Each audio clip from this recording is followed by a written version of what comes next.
ಕೊಂಡು ಹೋಗಿ ತೋರಿಸುವಾಗ ಅವರು ವಿಚಾರಣೆ ಮಾಡೋದು ಬಿಡಿ, ಇದನ್ನು ನೋಡೋದು ಬಿಡಿ, ವಿಚಾರಣೆನೂ ಮಾಡಲಿಲ್ಲ. ಇದೆಲ್ಲ ಕೋರ್ಟಲ್ಲಿ ಇರುವಂಥ ಕೇಸೆಲ್ಲ ನಾವು ಮಾಡಲಿಕ್ಕೆ ಬರೋದು. ನೀವು ಹೋಗಿ ಹೋಗಿ ಅಂತ ಊಟ ಯಾರ್ಯಾರು ತಂದು ಕೊಡ್ತಾ ಇದ್ದಾರೆ, ತಿಂತಾ ಇದ್ದೇವೆ, ತಿಂದ್ಕೊಂಡು ಕೂತಿದ್ದೇವೆ. ಅದೇ ನೆಕ್ಸ್ಟ್ ಉಪವಾಸ ಸತ್ಯಾಗ್ರಹ ಮಾಡಬೇಕಂತ ಶಾಸಕಿ ಅವರಿಗಂತೂ ಅವರಿಗೆ ಪುರುಸೊತ್ತಿಲ್ಲ ಬಿಡಿ. ಅವರು ಶೌಚಾಲಯ ಉದ್ಘಾಟನೆಯಲ್ಲಿ ಹುಡುಕ್ತಾ ಇರ್ಬೋದು, ಎಲ್ಲೆಲ್ಲಿ ಶೌಚಾಲಯ ಕಟ್ಟಿದ್ದಾರೆ. ಅಲ್ಲಿ ಸುಳ್ಯ ಶಾಸಕಿ ಎಂಥ ಭಾಗೀರಥಿ ಮುಳುಗಿ ಉಪವಾಸ ಸತ್ಯಾಗ್ರಹ ಇಲ್ಲೇ ಮಾಡುದು ಸತ್ರು ಜೀವ ಇದೆಯೋ. ಹೈಕೋರ್ಟ್ ಆದೇಶ ಅಂತ ಕೇಳಿದರು. ಆದೇಶ ಅಂದರೆ ನಮಗೆ ಓದಲಿಕ್ಕೆ ಬರೋದಿಲ್ಲ. ಹೈಕೋರ್ಟ್ ಆದೇಶ ಅಂತ ಹೇಳಿದರೆ ಏನು, ರೇಣುಕನ ಹೆಸರಲ್ಲಿ ಒಂದು ನಾವು ಹಾಕಿಟ್ಟಿದ್ದೇವೆ, ಇಲ್ಲಿದೆ, ಅದು ಸಹ ತೋರಿಸ್ತೇನೆ. ರೇಣುಕ ಹೆಸರಲ್ಲಿ ಇರೋದು, ರೇಣುಕನ ಹೆಸರಲ್ಲಿ ಬಂದಿರೋಂಥ ಇದು ರೇಣುಕನಿಗೆ ಕೊಟ್ಟಿರೋದು. ರಾಧಮ್ಮ ಮುತ್ತುಸ್ವಾಮಿ ಕೊಟ್ಟದಲ್ಲ, ರೇಣುಕನ ಕೈಲಿಗೆ ಶಿವಾಜಿಗೆ ಹೋಗಿ ಇಲ್ಲಿಂದ ರಿಕ್ಷಾದಲ್ಲ ಆಟೋದಲ್ಲ ಹೋಗಿ ಅಲ್ಲಿಗೆ ಹೋಗಿ ಕೊಟ್ಟದ್ದು. ಅಂದರೆ ಇದುವರೆಗೂ ಈ ಕೇಳುವಂಥ ವೀಕ್ಷಕರಿಗೆ ಈ ರೇಣುಕಾ ಅಂದರೆ ಯಾರು ಅಂತ? ರೇಣುಕಾ ಅಂದರೆ ನನ್ನ ತಂಗಿ, ನನ್ನ ತಂಗಿ. ಆಯ್ತಾ, ಇದು ರೇಣುಕನ ಹೆಸರಲ್ಲಿ ಬಂದಂಥದ್ದು. ಮತ್ತೆ ಒಳಗೆ ತುಂಬಾ ಉಂಟು, ಅದು ಬೇಕಾದ್ರೆ ನಾಳೆ ಬಂದಾಗ. ರೇಣುಕಾ ಹೆಸರಲ್ಲಿ ಇತ್ತ? ಅಲ್ಲ ಸ್ವಾಮಿ, ರೇಣುಕಾ ವಿಶ್ವನಾಥ್ ಇರೋದು ಬೇರೆಯವರ ಮನೆಯಲ್ಲಿ ಒಂದು ಕೂಲಿ ಕೆಲಸಕ್ಕೆ ಇರೋದು ಬೆಳ್ತಂಗಡಿ ತಾಲೂಕಿನಲ್ಲಿ. ಇವರು ಇರೋದು ಕಡಬ ತಾಲೂಕು ಕಾಪಿನ ಬಾಗ್ನಲ್ಲಿ. ಇವರು ಸ್ವಂತ ದುಡ್ಡಲ್ಲಿ ಇವರು ಮನೆ ಕಟ್ಟಿದ್ದು. ಯಾರು ಇದೆ ನೋಡಿ, ಈ RTC ಇರುವವನು ಇವರಿಗೆ ಜಾಗ ಕೊಟ್ಟದ್ದು. ನನ್ನ ತಾತನ ಕಾಲದಲ್ಲಿ ಈ ಜಾಗ ನಮ್ಮ ಸ್ವಾಧೀನದಲ್ಲಿ ಉಂಟು. ಅದನ್ನು ರಬ್ಬರ್ ಹಾಕಿದ್ದೇನೆ. ಆ ರಬ್ಬರ್ಗೆ ನಾನು ಹಾಕಿದ ಖರ್ಚಿಗೆ ದುಡ್ಡು ಕೊಡಿ ಅಂತೇಳಿ ದುಡ್ಡು ಇಸ್ಕೊಂಡು ಆ 20 ಜಾಗನ್ನು ಇವರಿಗೆ ಬಿಟ್ಟು ಕೊಟ್ಟ ಜಾಗದಲ್ಲಿ ಈ ರಾಧಮ್ಮ ಮುತ್ತುಸ್ವಾಮಿ ಮನೆ ಕಟ್ಟಿರೋದು. ಇದಕ್ಕೂ ಈ ಕೋರ್ಟ್ ಆದೇಶಕ್ಕೂ ಈಗ ಹೇಳೋದಕ್ಕೂ ಯಾವುದಕ್ಕೂ ಸಂಬಂಧ ಇಲ್ಲ. ರಾಧಮ್ಮ ರೇಣುಕಾ ವಿಶ್ವನಾಥಂದು ಕೇಸೇ ಬೇರೆ, ರಾಧಮ್ಮ ಮುತ್ತುಸ್ವಾಮಿ ವಿಷಯ ಬೇರೆ. ರಾಧಮ್ಮ ಮುತ್ತುಸ್ವಾಮಿ ಮನೆಯನ್ನು ಹೊಡೆದಾಕಿದ್ದಾರೆ. ಅಂದರೆ ಅಧಿಕಾರಿಗಳಿಗೆ ಮಾಹಿತಿ ಇಲ್ಲ ಅಂತ ಹೇಳ್ತೀರಾ ನೀವು ಈ ಒಂದು ವಿಚಾರದಲ್ಲಿ? ಮಾಹಿತಿ ಅವ್ರು ಮಾಡ್ಕೊಳ್ಬೇಕಿತ್ತು, ನಾವು ಮಾಡೋದು ಕೊಡೋದಲ್ಲ. ಈಗ ಹೇಳ್ತಾರಂತೆ, ಈಗ ನೋಡಿ, ಈಗ ಈ ಆಫೀಸಿಗೆ ಯಾರಾದ್ರು ಬಂದು ಕೇಳಿದರೆ ಅವರಲ್ಲಿ ಹೇಳ್ತಾರೆ, ಅವರಿಗೆ ನೀವು ಹೋಗಿ ಮಾಹಿತಿ ಕೊಡಿ, ಇದು ಹಾಗೆ ಉಂಟು ಹೀಗೆ ಉಂಟು. ನಾವು ಎಲ್ಲ ಮಾಹಿತಿ ತಿಳ್ಕೊಂಡು ಕುಡಿದು ತಿಂದು ತೇಗಿ ಉಗಿದು ಇಲ್ಲಿ ಬಂದು ಕೂತಿರೋದು. ನಮಗೆ ಇವರು ಅಧಿಕಾರಿಗಳು ಮಾಹಿತಿ ಕೊಡೋದು ಬೇಡ, ಅವರು ಮಾಹಿತಿ ತೊಗೊಂಡು ಎಂಕ್ವೈರಿ ಮಾಡಲಿ. ರಾಧಮ್ಮ ಮುತ್ತುಸ್ವಾಮಿ ಎಲ್ಲಿದ್ದಾರೆ, ಎಲ್ಲಿ ಮನೆ ಕಟ್ಟಿ ಕೂತಿದ್ರು, ಆ ಜಾಗ ಯಾರ್ದು, ಸರ್ಕಾರಿ ಜಾಗವಾ, ಅದು ಮರ ಇತ್ತ, ಮುಟ್ಟಿತ್ತ, ಮತ್ತೊಂದು ಕಡ್ದು ಬಂದು ರಾತ್ರೋರಾತ್ರಿ ಬಂದು ಕೂತ್ಕೊಂಡ್ರ, ಇಲ್ಲ ಯಾರಾದ್ರು ಕೊಟ್ಟು ಮನೆ ಕಟ್ಟಿಸಿ ಕೂರಿಸಿದ್ರ, ಅದು ಅವರು ಎಂಕ್ವೈರಿ ಮಾಡಲಿ. ಅದೇ ರೀತಿ ರೇಣುಕಾ ವಿಶ್ವನಾಥ ಎಲ್ಲಿದ್ದರು? ಈ ಒಂದು ಮನೆ ಧ್ವಂಸ ಮಾಡೋ ಸಂದರ್ಭದಲ್ಲಿ ಇದನ್ನೆಲ್ಲ ನೀವು ಅಧಿಕಾರಿಗಳಿಗೆ ವಿವರಿಸಿಕೊಡ್ಲಿಲ್ವಾ ಅಂತ? ವಿವರಿಸಿಗೆ ಸಮಯ ಕೊಡ್ಲಿಲ್ಲ ಅಂದ್ರೆ ವಿವರಿಸಲಿಲ್ಲ. ನಿಮಗೆ ನೋಟಿಸ್ ಕೊಟ್ಟಿರ್ತಾರೆ, ಅದನ್ನ ನಮಗೆ ಕೊಡ್ಲಿಲ್ಲಲ್ಲ. ಕೊಟ್ಟದ್ದು ರೇಣುಕಾ ವಿಶ್ವನಾಥ್ ಕೊಟ್ಟದಲ್ಲ, ಬೆಳ್ತಂಗಡಿ ತಾಲೂಕಿಗೆ ಅವರಿಗೆ ಕೊಟ್ಟಿರೋದು. ಅವ್ರು ಇಲ್ಲಿಲ್ಲ ಈ ಜಾಗದಲ್ಲಿ. ಇವ್ರಿಗೆ ಕೊಟ್ಟಿದ್ರೆ ಓಕೆ, ಅವ್ರು ಕೊಟ್ಟಿದ್ದಾರೆ, ಮಾಡಿದ್ದಾರೆ. ಮತ್ತೆ ನಮಗೆ ಗೊತ್ತಾಯಿತು ಈ ಥರ ಅಂತ ನಾವು ವಾದ ಮಾಡ್ಬೋದಿತ್ತು. ನಾವು ಈಗಲೂ ವಾದ ಮಾಡೋದು, ರಾಧಮ್ಮ ಮುತ್ತುಸ್ವಾಮಿ ಕಟ್ಟಿ ಕೂತಂಥ ಮನೆಯಿಂದ ಅವರನ್ನು ಬೆಳಗ್ಗಿನ ಜಾವ 5:45ಗೆ ಎಳೆದು ತಂದು ಹೊರಗೆ ಹಾಕಿ ಅವರ ಮನೆಯನ್ನು ಧ್ವಂಸ ಮಾಡಿದ್ದಾರೆ ಈ ಅಧಿಕಾರಿಗಳು. ಅವರ ಮೇಲೆ ಕ್ರಮ ತಗೊಳ್ಳಿ, ಇವರಿಗೆ ಮನೆ ಕಟ್ಟಿಕೊಡಿ. ಮತ್ತು ಏನಾದ ನಷ್ಟ ಆಗಿದೆ, ನಷ್ಟ ಪರಿಹಾರ ಬೇಕು.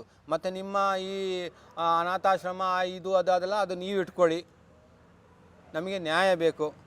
ಅಂದರೆ ಸ್ವಂತ ಜಾಗದಲ್ಲಿ ಇದ್ದಂಥ ಮನೆಯನ್ನು ಕೆಡವಿ ಅವರನ್ನ ನಿರಾಶ್ರಿತರಾಗಿ ಮಾಡಿದ್ದಾರೆ. ಸೊ ಅದಕ್ಕೆ ನಿರಾಶ್ರಿತರ ಭವನ ಪರಿಹಾರ ಅಲ್ಲ. ಇಲ್ಲದವ್ರನ್ನ ಕೊಂಡೋಗಿ ನಿರಾಶ್ರಿತರ ಕೇಂದ್ರಕ್ಕೆ ಹಾಕ್ಲಿ. ಇವರ ಒಟ್ಟಿಗೆ ತುಂಬ ಜನ ಇದ್ದಾರೆ. ಅದು ಮತ್ತೆ ಆದರೆ ಆಶ್ರಯ ಇದ್ದದನ್ನ ನಾಶ ಮಾಡಿ ಬೀದಿಗೆ ತಂದಿಟ್ಟು ಈಗ ಮತ್ತೆ ಆಶ್ರಯ ಯೋಜನೆಗೆ ಮನವಿ ಮಾಡಿದ್ರೆ ನಾವು ರೆಡಿ ಇಲ್ಲ. ನೀವು ಮಾಡಿ ತಪ್ಪು ನಿಮ್ಮ ಮೇಲೆ, ನಿಮ್ಮ ತಲೆ ಮೇಲೆ ತೂಗ್ತಾ ಉಂಟು, ನಿಮಗೆ ಕರೆಕ್ಟಾಗಿ ಗೊತ್ತುಂಟು. ಅದಕ್ಕೆ ನೀವು ಉತ್ತರ, ನಾನು ಕೇಳಿದ ಪ್ರಶ್ನೆಗೂ AC ಆದಂಥವ್ರು ಒಂದಕ್ಕೂ ಉತ್ತರ ಕೊಡ್ತಾ ಇಲ್ಲ. ನಾನು ಎಂಕ್ವೈರಿಗೆ ಹಾಕಿದ್ದೇನೆ ಅಷ್ಟು ಹೇಳಿದರೆ ಸಾಕಾ? ಎಲ್ಲ ರೀತಿಯಲ್ಲೇ ಕೇಳಿದ್ದೀನಿ, ಎಲ್ಲ ರೀತಿಯಲ್ಲೇ ಪ್ರಶ್ನೆ ಕೇಳಿದ್ದೇನೆ, ಯಾವುದಕ್ಕೂ ಉತ್ತರ ಕೊಡೋದಿಲ್ಲ. ನ್ಯಾಯಯುತವಾದ ಉತ್ತರ ಕೊಡಲಿ. ನಮಗೆ ಸೋಮವಾರ ನೋಡ್ತೇವೆ, ಮತ್ತೆ ನೋಡುವ ಮುಂದಿನ ಕ್ರಮ ಏನು ಮಾಡಬೇಕು. ಇವಾಗ ನಿಮ್ಮ ಈ ಒಂದು ಹೋರಾಟ 6 ದಿವಸಗಳಾಗ್ತಾ ಬಂತು. ಆಯ್ತು. ಈ ಒಂದು 2ನೇ ಹಂತದ ಹೋರಾಟ ಇದು. ಮೊದಲ ಹಂತದಲ್ಲಿ ನೀವು ಅದು ಒಂದು ದಿವಸಕ್ಕೆ ಅವರ ಮಾತಿಗೆ ಬೆಲೆ ಕೊಟ್ಟು, ತಾಲೂಕು ದಂಡಾಧಿಕಾರಿ ಅಂದ್ರೆ ಅವರಿಗೊಂದು ಮಾನ ಮರ್ಯಾದೆ ಬೆಲೆ ಉಂಟು. ಅದೊಂದು ಆ ಬೆಲೆಯನ್ನು ಗೌರವಿಸಿ ಹೋಗಿರೋದು, ಹೆದರಿ ಹೋಗಿದಲ್ಲ. ಅವ್ರು ತಿಳಿರ್ಬೋದು, ನಾವು ಒಂದು ಪತ್ರ ಕೊಟ್ಟ ತಕ್ಷಣ ಓಡಿ ಹೋಗಿಬಿಟ್ರು ಅಂತ. ಅದಕ್ಕಲ್ಲ, ತಾಲೂಕು ದಂಡಾಧಿಕಾರಿ ಅಂತ ಹೇಳಿದರೆ ಒಂದು ನ್ಯಾಯಯುತ ಬೆಲೆ ಇದೆ. ಆ ಬೆಲೆಗೆ ತಲೆ ಬಗ್ಗಿ ನಾವು ಹಿಂದಿರುಗಿ ಹೋದದ್ದು. ನೋಡುವ, ಇವರೊಂದು 2 ದಿವಸ ಹೇಳಿದ್ದಾರೆ. ಆದರೆ ಇವರಿಗೆ ಹೇಳಿದೆ 2 ದಿವಸ, ಇವತ್ತು ಸೋಮವಾರ ಹೋಯಿತು, ಮಂಗಳವಾರ, ಗುರುವಾರಕ್ಕೆ ಬಂದು ಬೇಡ 8 ದಿವಸ ಕೊಡುವ ಅಂತ ಇವರೇ ಹೇಳಿದರು. ಅಂದ್ರೆ ಒಂದು ವಾರ ಟೈಮ್ ಮತ್ತೆ ನೀವು ಒಂದು ವಾರ ಕೊಟ್ಟು ಮತ್ತು ಬಂದು ಕೇಳಿದರೆ ಅವರು ಬೆಳಗ್ಗೆ ಬಂದು ಹೋಗಿ ಕೇಳುವಾಗ ಇಲ್ಲ ಇಲ್ಲ ಅದೇ ನನಗೆ ಟೈಮೇ ಬೇಕು ಅಂತ ಹೇಳಿದರು. ಮತ್ತೆ ಮಧ್ಯಾಹ್ನ ಹೋಗುವಾಗ ಒಂದು ವೀಡಿಯೋ ಮಾಡಿದ್ದು. ವೀಡಿಯೋ ಮಾಡುವಾಗ ಯಾಕಪ್ಪ ನನ್ನ ಫೋಟೋ ತೆಗಿತ್ಯಾ, ನಾನು ತಹಸೀಲ್ದಾರಲ್ಲ, ಯಾಕಪ್ಪ ನೀವು ಅವತ್ತು ಲೆಟ್ರ್ ಕೊಟ್ಟರಲ್ಲ, ಲೆಟ್ರ್ 2 ದಿವಸ ಸಾಕು ನಾನು ಮಾಡಿಸ್ತೇನೆ ಅಂತೇಳಿ ನೀವು ಅವತ್ತೇ ಹೇಳಬೇಕಿತ್ತು. ನಾನು ಇದು ಮಾಡೋ ಕೆಪಾಸಿಟಿ ನನಗೆ ಇಲ್ಲ, AC ಅವರಿಗಿರೋದು. ಅವರು ಬರುವಾಗ ನೀವು ಏನಾರ ಮಾತಾಡಿ, ನೀವು ಕೂರೋದಾದ್ರೆ ಕೂರಿ, ಇಲ್ಲ ಹೋಗೋದಾದ್ರೆ ಹೋಗಿ ಏನಾರು ಹೇಳಿಬಿಡ್ಬೋದಿತ್ತು. ಕುತ್ತವರಿಗೆ ನೀವು ಲೆಟ್ರ್ ತಂದು ತೋರಿಸಿ 2 ದಿವಸ ಕಾಲಾವಕಾಶ ಸಾಕು, ಸುಳ್ಯ ತಾಲೂಕಿಗೆ ನಾನು ಬರ್ದಾಕಿದ್ದೇನೆ, 2 ದಿವಸದಲ್ಲಿ ಉತ್ತರ ಕೊಡ್ತಾರೆ ಅಂತ ಹೇಳಿದರು. ಆದರೆ 8 ದಿವಸ ಸಮಯ ಕೊಟ್ಟು ಬಂದು ಕೇಳಿದರೆ ನಾನು ಅಲ್ಲ ಅಂತ ಹೇಳಿಬಿಟ್ರು. ಅಲ್ಲೇ ತಿರುಗಿಸಿದವರು. ಮತ್ತೆ ನಾವು ಮನೆಗೆ ಹೋದರೆ ಇವರು ಮಾಡೋರು ಹೌದಾ? ಇವರು ಮಾಡಿ ಕೊಡ್ತಾರಾ? ನಮಗೆ ನ್ಯಾಯ ಸಿಗಬೇಕು, ನ್ಯಾಯಯುತವಾದ ನ್ಯಾಯ ಸಿಗಬೇಕು. ಆ ಮನೆ ಕಟ್ಟಿ ಅದೇ ಜಾಗದಲ್ಲಿ ಕಟ್ಟಬೇಕು. ಮತ್ತು ಬೇರೆ ಅಲ್ಲೇ 5 ಸೆನ್ಸ್ ಕೊಡ್ತೇನೆ, ಇಲ್ಲಿ 4 ಸೆನ್ಸ್ ಕೊಡ್ತೇನೆ, ಇಲ್ಲಿ 3 ಸೆನ್ಸ್, ಅದಲ್ಲ. ಹಾಗಾದರೆ ಇದು ಯಾರಿಗೆ ಮಾರಲಿಕ್ಕೆ ಇಟ್ಟಿದ್ದೀರಾ, ಯಾರ ಒಟ್ಟಿಗೆ ಶಾಮೀಲಾಗಿ ಅದು ಕೊಡಬೇಕು ನನಗೆ. ಇವತ್ತು ಈ ಒಂದು ಹೋರಾಟದಲ್ಲಿ ನೀವು ನೋಡಿ 6 ದಿವಸಗಳಾಯಿತು, ಮನೆ ಮಠ ಎಲ್ಲ ಬಿಟ್ಟುಕೊಂಡು ಬಂದು, ಮನೆ ಮಠ ಏನು ಸ್ವಾಮಿ, ಸ್ನಾನ ಮಾಡಿಲ್ಲ, ನೋಡಿ ಬಟ್ಟೆ ನೋಡಿ, ಬಟ್ಟೆ ಚೇಂಜ್ ಮಾಡಿಲ್ಲ, ನಿಮ್ಮ ಊಟ ವ್ಯವಸ್ಥೆ ಎಲ್ಲ ಹೇಗೆ ಅಂತ? ಊಟ ಯಾರ್ಯಾರು ತಂದು ಕೊಡ್ತಾ ಇದ್ದಾರೆ, ತಿಂತಾ ಇದ್ದೇವೆ, ತಿಂದ್ಕೊಂಡು ಕೂತಿದ್ದೇವೆ. ಅದೇ ನೆಕ್ಸ್ಟ್ ಉಪವಾಸ ಸತ್ಯಾಗ್ರಹ ಮಾಡಬೇಕಂತ ಐಡಿಯಾದಲ್ಲಿ ಇದ್ದೇವೆ. ಇವಾಗ ಒಂದು ಹೊತ್ತು ಯಾರಾದ್ರೂ ಊಟ ಕೊಡ್ಲಿಲ್ಲ ಅಂದ್ರೆ ಅವತ್ತು ಉಪವಾಸನೇ ನಿಲ್ಬೇಕು. ಅವತ್ತು ಉಪವಾಸ ಇರ್ತೇವೆ ನಾವು. ಅಂದ್ರೆ ಬೆಳಿಗ್ಗೆ ಯಾರಾದ್ರೂ ಕೊಡ್ಲಿಲ್ಲ ಅಂದ್ರೆ ಅವತ್ತು ಉಪವಾಸ, ಮತ್ತೆ ಉಪವಾಸನೇ. ಮಧ್ಯಾಹ್ನ ಸಿಕ್ಕಿದ್ರೆ ಊಟ ಮಾಡ್ತೀರಾ, ಇಲ್ಲಾಂದ್ರೆ ಆದ್ರೂ ಯಾರೋ ಆ ಟೈಮಿಗೆ ಬಂದು ತಂದು ಕೊಡ್ತಿದ್ದಾರೆ, ಊಟ ಮಾಡ್ತಾ ಇದ್ದೇವೆ. ರಾತ್ರಿ ಚಳಿ ಸೊಳ್ಳೆ ಗಿಲ್ಲೆ ಕಚ್ಕೊಂಡು ಎಲ್ಲ ಕೈ ಕಾಲೆಲ್ಲ ಹೋಗಿದೆ. ಆದ್ರೂ ಪರವಾಗಿಲ್ಲ, ನ್ಯಾಯ ಸಿಗಬೇಕು ಅಂತ ಹೇಳಿ ನೀವು ಹೋರಾಟ ಆದ್ರೆ 2 ದಿವಸ ಅವರಿಗೆ ಹೊಟ್ಟೆ ನೋವು ಅಂತೇಳಿ ಬೇದಿ ಸ್ಟಾರ್ಟ್ ಆಯ್ತು, ಇವರಿಗೆ ಇಬ್ಬನಿಂದ ಇದಾಗಿ ಕೆಮ್ಮು ಸುರಾಗಿ ಜ್ವರ ಸ್ಟಾರ್ಟ್ ಆಯ್ತು. ಮತ್ತೆ ಮಾತ್ರೆ ಮೆಡಿಕಲಿಂದ ಮಾತ್ರೆ ಎಲ್ಲ ಇತ್ತು, ಔಷಧಿ ತರಲಿಲ್ಲ, ಮೆಡಿಕಲಿಂದ ತಂದು ಕೊಟ್ಟು ಎಲ್ಲ ಸ್ವಲ್ಪ ಹುಷಾರಾಗಿದ್ದಾರೆ. ನೋಡುವ ಸೋಮವಾರ. ಅಧಿಕಾರಿಗಳನ್ನ ಹೊರತುಪಡಿಸಿ ಬೇರೆ ಯಾರಾದ್ರೂ ಬಂದು ನಿಮ್ಮ ಹತ್ರ ಸಾಂತ್ವನ ಹೇಳಲಿಕ್ಕೋ ಏನಾದ್ರು ಬಂದಿದ್ರ ಅಂತ? ಕೆಲವರು ಬರ್ತಾರೆ, ಹಾಗೆ ದೂರದಿಂದ ಮಾತಾಡ್ತಾರೆ. ಅವರು ಮುಂದೆ ಬಂದು ಮಾತಾಡ್ಲಿಕ್ಕೆ ಅವ್ರಿಗೆ ಸಹ ಹೆದರಿಕೆ. ನಾಳೆ ನಮ್ಮನ್ನು ಇಲ್ಲಿ ಸಂಘ ಸಂಸ್ಥೆಗಳು ಇರ್ಬೋದು ಅಥವಾ ಬೇರೆ ಯಾರ ಪಕ್ಷಗಳು ಇರ್ಬೋದು. ಪಕ್ಷದವರು ನಮ್ಮ ಸಂಜೂರು ಮಠನೂರು ಅವ್ರು ಬಂದರು. ಅವ್ರು ಬಂದಾಗ AC ಅವರು ಇರಲಿಲ್ಲ, ಮತ್ತು ಫೋನ್ ಮಾಡಿದರು, ಮತ್ತು ನಮಗೆಲ್ಲ ಮಾತಾಡಿಸಿದ್ರು. ಊಟಕ್ಕೆ ಸಲ ಮಾಡಿ ಹೋದರು. ನಾನು ಎಲ್ಲ ಮಾತಾಡಿಸಿ 3 ಗಂಟೆಗೆ ಉತ್ತರ ಕೊಡ್ತೇನೆ, 3 ಗಂಟೆಗೆ ಮತ್ತೆ ಬರ್ತೇನೆ ಅಂತ ಹೋಗಿ ಹೋದವರು ಬರಲಿಲ್ಲ. ಆಮೇಲೆ ಶಾಸಕರು ಏನಾದರೂ ಬಂದಿದ್ರಾ ಅಂತ? ಪುತ್ತೂರು ಶಾಸಕನವರಿಗೆ ಎಷ್ಟನೇ ತಾರೀಕು? 14/7 ಇದೇ ರೇಣುಕಾ, 7ನೇ ತಿಂಗಳು. 14/7 25. ಯಾವ ಶಾಸಕರಿಗೆ? ಇದೇ ಅಶೋಕ್ ರೈ ಶಾಸಕರು. ಎಲ್ಲರೂ ಹೇಳಿದರು ಹೋಗಿ ಹೋಗಿ ಅಲ್ಲಿ ಕೇಳಿ ಕೇಳಿ. ಹಾಗೆ ಎಲ್ಲರೂ ಹೋಗಿ ಕೇಳಲಿಕ್ಕೆ ಆಗ್ತದೆ, ಅವ್ರಿಗೆ ಅದಕ್ಕೆ ಸಂಬಂಧಪಟ್ಟವರು ಮಾತ್ರ ಹೋಗ್ಬೇಕಲ್ಲ. ಆದ್ರೆ ಮತ್ತೆ ಇವರಿಗೆಲ್ಲ ಹೇಳಿ ಇದನ್ನು ಇಟ್ಕೊಂಡು ಹೋಗಿ ತೋರಿಸಿ. ಶಾಸಕರು ಏನಂದ್ರು ಅಂತ? ಇದನ್ನು ಇಟ್ಕೊಂಡು ಹೋಗಿ ತೋರಿಸುವಾಗ ಅವರು ವಿಚಾರಣೆ ಮಾಡೋದು ಬಿಡಿ, ಇದನ್ನು ನೋಡೋದು ಬಿಡಿ, ವಿಚಾರಣೆನೂ ಮಾಡಲಿಲ್ಲ. ಇದೆಲ್ಲ ಕೋರ್ಟಲ್ಲಿ ಇರುವಂಥ ಕೇಸೆಲ್ಲ ನಾವು ಮಾಡಲಿಕ್ಕೆ ಬರೋದು, ನೀವು ಹೋಗಿ ಹೋಗಿ ಅಂತ ಹೊರಗೆ ಕಳಿಸಿಬಿಟ್ಟಿದ್ದಾರೆ. ಅಲ್ಲ, ಅವರು ಜನಪ್ರಿಯ ಶಾಸಕರು, ನಿವೇಶನಗಳನ್ನ ಬಡವರಿಗಾಗಿ ಮೀಸಲಿಟ್ಟಿದ್ದಾರೆ. ನೀವು ಸಹ ಕೊಡೋದು ಬೇಡ ಸ್ವಾಮಿ, ಅಲ್ಲಿ ಏನು ಆಗಿದೆ ಎಂತ ಆಗಿದೆ ಅದನ್ನು ಬಂದು ನೀವು ಹೋಗಿ ಕೇಳ್ಬೋದ? ನಿಮಗೆ ಹಕ್ಕಿದೆಯಲ್ಲ, ಜನಪ್ರತಿನಿಧಿ ಅಲ್ವಾ, ನಿಮಗೆ ಹಕ್ಕಿಲ್ವಾ ಮಾತಾಡಲಿಕ್ಕೆ? ಪುತ್ತೂರು ತಾಲೂಕಿನಾದ್ಯಂತ ಅವರು ಹೇಳುವಂತ ಕೆಲವೊಂದು ಮಾತಿದೆ, ಇಲ್ಲಿ ಮನೆ, ಗಾಳಿ, ನೀರು ಇಲ್ಲದೆ ಯಾರು ಕೂಡ ಇರಬಾರ್ದು. ಆ ಒಂದು ವಿಷಯದಲ್ಲಿ ಅವರನ್ನು ನಾವು ಗೌರವಿಸ್ತಾ ಇದ್ವಿ. ಆದ್ರೆ ಇವತ್ತು ನಿಮಗೆ ಈ ರೀತಿ ಅನ್ಯಾಯ ಆಗಿದೆ ನೋಡಿ. ಖಾಲಿ ಇದನ್ನು ತೋರಿಸಿದನ್ನು ಇದನ್ನು ವಿಮರ್ಶೆ ಮಾಡಿ ನೋಡಿ, ನೋಡಿ ಖಾಲಿ ಇದನ್ನು ಬರೆದು ನೀವು ಹೋಗಿ ಹೋಗಿ ಹೋಗಿ ಅಂತ ಕಳಿಸಿಕೊಟ್ಟಿದ್ದಾರೆ. ಅದು ಏನಂತ ಬರ್ದಿದ್ದಾರೆ? ಅದೇನು ನಮಗೆ ಓದಲಿಕ್ಕೆ ಬರುವುದಿಲ್ಲ.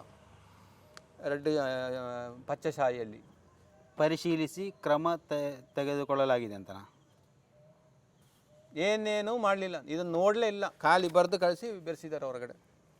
ಯಾವುದೇ ಪ್ರಯೋಜನ ಆಗಲಿಲ್ಲ, ಏನು ಪ್ರಯೋಜನ ಆಗಲಿಲ್ಲ. ಬೇರೆ ಯಾವುದಾದ್ರೂ ಸಂಘ ಸಂಸ್ಥೆಗಳು ಆಮೇಲೆ ನಮ್ಮ ಶಾಸಕಿ ಅವರಿಗಂತೂ ಅವರಿಗೆ ಪುರುಸೊತ್ತಿಲ್ಲ ಬಿಡಿ. ಅವರು ಶೌಚಾಲಯ ಉದ್ಘಾಟನೆಯಲ್ಲಿ ಹುಡುಕ್ತಾ ಇರ್ಬೋದು, ಎಲ್ಲೆಲ್ಲಿ ಶೌಚಾಲಯ ಕಟ್ಟಿದ್ದಾರೆ. ಅಲ್ಲಿ ಸುಳ್ಯ ಶಾಸಕಿ ಎಂತ ಭಾಗೀರಥಿ ಮುಳಿಯ ಅವರು, ಅವರಿಗೆ ಸಹ ಫೋನ್ ಮಾಡಿದರೆ ಫೋನ್ ತೆಗಿದೆ. ನಮ್ಮ ಫೋನಿಂದ ಮಾಡಿ ಆಯಿತು, ಅವರ ಫೋನಿಂದ ಮಾಡಿ ಆಯಿತು, ಅವರ ತಂಗಿಯವರ ಫೋನಿಂದನೂ ಮಾಡಿ ಆಯಿತು, ಯಾರ ಫೋನಿಂದ ಮಾಡಲಿಲ್ಲ. ಮತ್ತು ಇಲ್ಲೂ ಸಹ ಬಂದು ತುಂಬ ಜನ ಫೋನ್ ಮಾಡಿ ಅವ್ರಿಗೆ ಹೇಳ್ತೇವೆ ಅಂತೇಳಿ. ಇಲ್ಲಿ ಫೋನ್ ರಿಂಗಾಗ್ತದೆ, ತೆಗೆಯೋದು ಯಾವುದು ಕಾಣೋದಿಲ್ಲ, ಅದು ಬಿಟ್ಟಾಕಿದೆ ಬಿಡಿ. ಅವರಿಗೆ ಅದು ಇಲ್ಲ. ಅವರು ಅವತ್ತು ಏನು ಮತ ಕೇಳುವಾಗ ಮಾತ್ರ ನನಗೆ ಅಂಬಿ ಪೂಜೆರ ಬರ್ಪುಂಡು, ಎಂಕ್ ಕೆಯಿ ಕೊಯ್ಯರ ಬರ್ಪುಂಡು, ಏನು ಕಿದೆ ದೆಕ್ಕಿದೆ, ಏನು ಬಾಜನ್ ದೆಕ್ಕಿದೆ, ಇಂಕ ಪೂರ ಬೇಲೆ ಹೆಂಗೆ ಗೊತ್ತುಂಡು, ಪಾಪದಕ್ನ ಕಷ್ಟ ಸುಖ ಇಂಕ ಪೂ ಏನು ತೆರೆಯೊಂದೆ.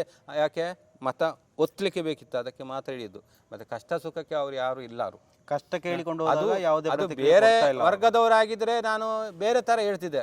ಅದು ಹಿಂದುಳಿದ ವರ್ಗದವರಿಗೆ ಅಲ್ಪಸಂಖ್ಯಾತರ ಇದರಲ್ಲಿ ಇದ್ಕೊಂಡು ಅವರು ಗೆದ್ದು ಬಂದ್ಕೊಂಡು ಅಲ್ಪಸಂಖ್ಯಾತರವರು ಬಂದು ನಾವು ಅವರಿಗೊಂದು ಒಂದೇ ಜಾತಿಯಲ್ಲಿ ಇದ್ದುಕೊಂಡು ಅವರು ಬಂದು ಅದಕ್ಕೆ ಸಹಕಾರ ಮಾಡಲಿಕ್ಕೆ ಅವರು ಇಲ್ಲ ಅಂದರೆ ಮತ್ತೆ ಯಾತಕ್ಕೆ ಶಾಸಕಿ, ಯಾವ ಇದಕ್ಕೆ ಶಾಸಕಿ, ಅವರು ಶಾಸಕಿಯ?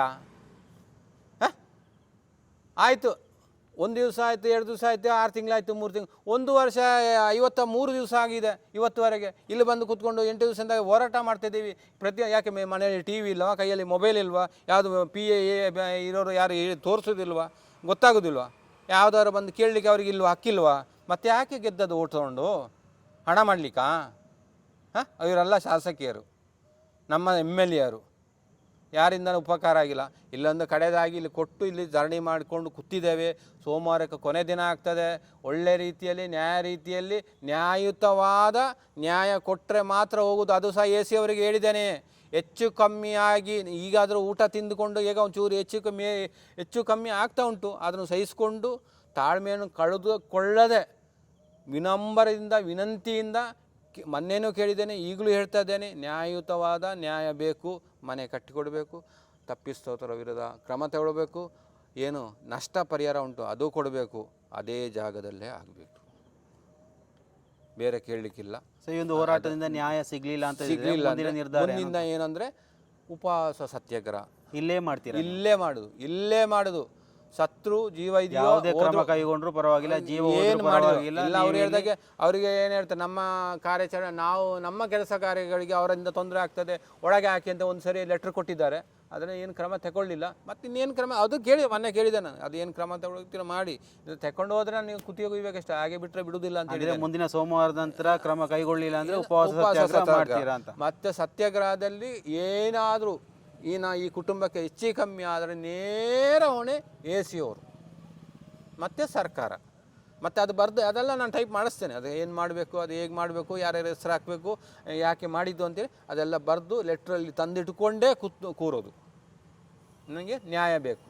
ನ್ಯಾಯ ಸಿಗದೆ ಇಲ್ಲಿಂದ ಹೋಗುವುದು ಕ್ರಮ ಇಲ್ಲ. ಖಂಡಿತವಾಗಿ ನಮ್ಮ ಮೀಡಿಯಾ ಮುಖಾಂತರ ಈ ಒಂದು ವಿವರವನ್ನು ಸಾಧ್ಯವಾದಷ್ಟು ಜನರಿಗೆ ತಲುಪಿಸುವಂಥ ಒಂದು ವ್ಯವಸ್ಥೆಯನ್ನು ಮಾಡ್ತೇವೆ. ಎಂದಿಗೂ ನಿಮ್ಮ ಈ ಒಂದು ಹೋರಾಟದಲ್ಲಿ ನಾವು ಕೂಡ ಕೈ ಜೋಡಿಸ್ತೇವೆ ಅಂತ ಮತ್ತೆ ನಿಮ್ಮ ಹತ್ರ ನಾನು ಹೇಳ್ತಾ ಇದ್ದೇವೆ.